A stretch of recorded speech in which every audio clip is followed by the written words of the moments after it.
So the augmented reality project run this year for the Viscom students was the DARDAR project, which is kind of a combination of words of data, which was the thematic exploration, and then AR, which was augmented reality, so we got DARDAR from that. The project involves students exploring creative technologies, so Photoshop, After Effects, and HP Reveal we used for the augmented portion of it.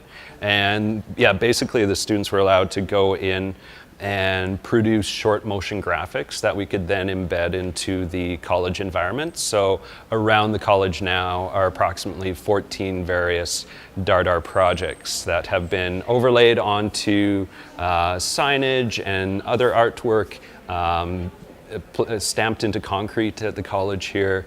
And so it's kind of like this overlay of digital work inside of our social environment, if you want to think of it that way.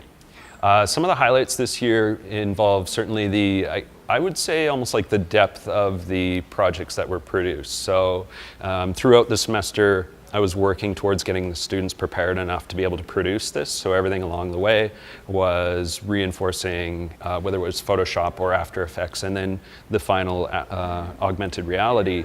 It was all sort of leading up to it, and they certainly performed once they had gone through that learning path. That the results were there, the performance was there within it.